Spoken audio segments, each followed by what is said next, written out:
Thanks for joining us this morning. There are major concerns over the AstraZeneca vaccine, with Germany, France, Italy and now Spain joining the growing list of European countries temporarily suspending use of the jab.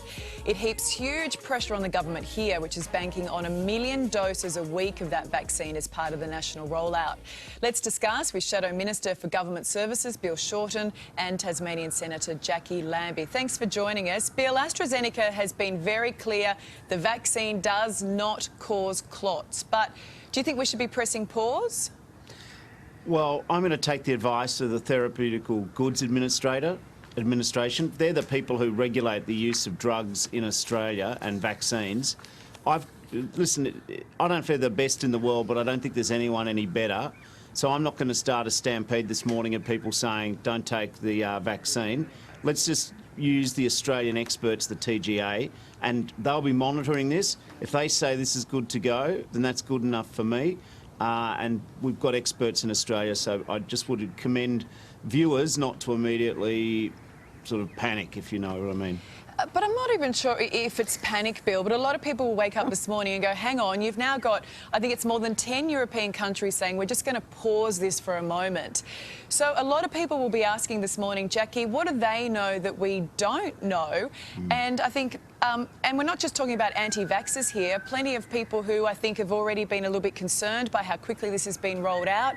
This doesn't help allay those fears. Jackie? No, and it's not going to help your uptake either, I can assure you that much. This is a problem when you are trying to run through immunisations or medications that are not put on trial for long enough that you can see the repercussions of them.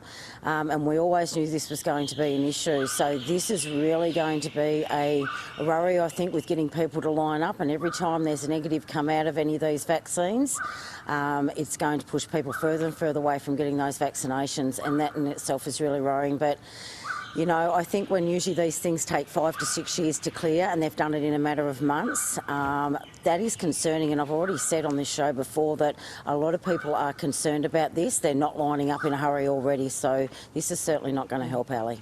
I don't have an issue with how quickly the vaccines came about, because we've heard how that process happened. I'm quite confident in that.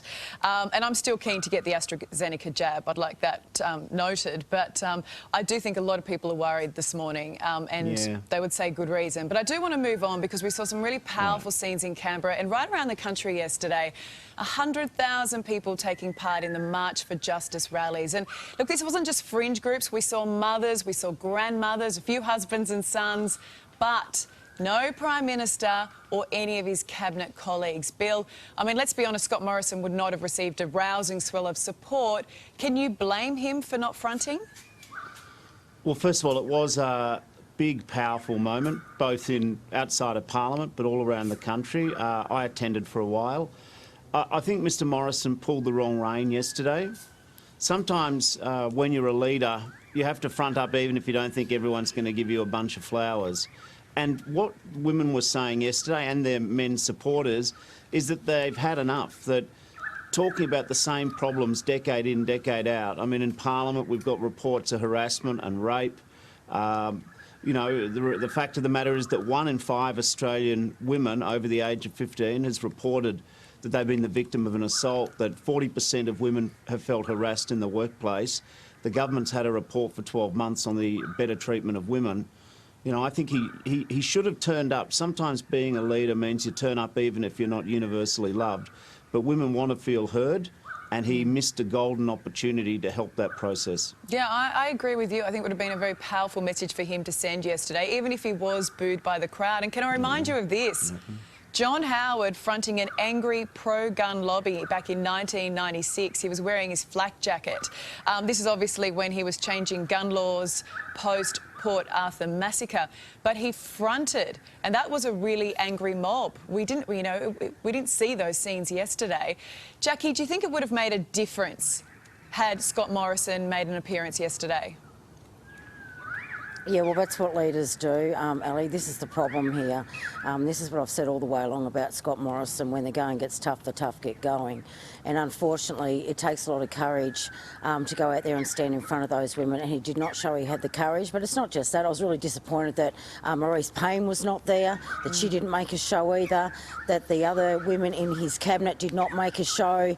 Where's the solidarity with what is going on out there with women in the workplace? And to me, it was really highly disappointing. I think he's going to pay the price for this for a very long time, and I wouldn't be surprised. This is not going away. If he actually, this is one of the reasons he loses his prime ministership in the future, because quite frankly, he should have shown some courage, and he should have stood in front of those women and their husbands and their sons, and he should have stood there and he should have taken it if he'd had to. That's how it is. That's life. You know, so harden up, get out there and listen to what people have to say. This was a really important matter yesterday, and he wasn't there. He was missing in action. Have you ever thought about being a life coach sometimes, Jackie, you know, and you deliver things in such a certain way? But look, he did offer to meet with organisers in private, and that was something they refused. Was that a missed opportunity, Jackie? No way. Why couldn't he have done both? It would have looked much better for him to be out there and say, you know what, I'm out here, I've listened, I've shown up, and, you know, I'd really appreciate it if you women should have taken Jane Hume to give up a theatre appearance in the hallway to the leader of what was going on up here in those women's marches yesterday, and have a bit of a chat to her and say pretty much how privileged she was that the Prime Minister invited her in. That was a wrong move on behalf of Jane Hume as well. They have not handled this very well. Honestly, I asked the women of the Liberal Party to show some strength and get out there, because you are part of this.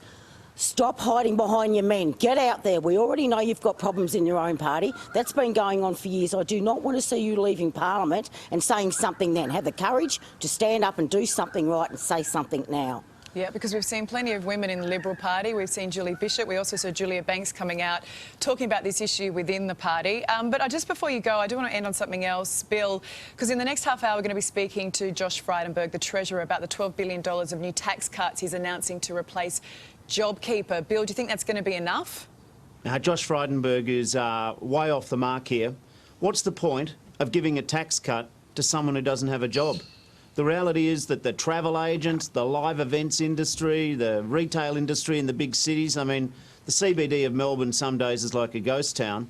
All these people need JobKeeper. There's no point in Mr Frydenberg and his bubble offering people a tax cut if they don't have a job and can't pay any taxes. So he really needs to, March 31, big cliff, hundreds of thousands of people facing diabolical circumstances, keep JobKeeper in a targeted way rather than just pretending that tax cuts are going to be the silver bullet to solve all the problems, because it isn't.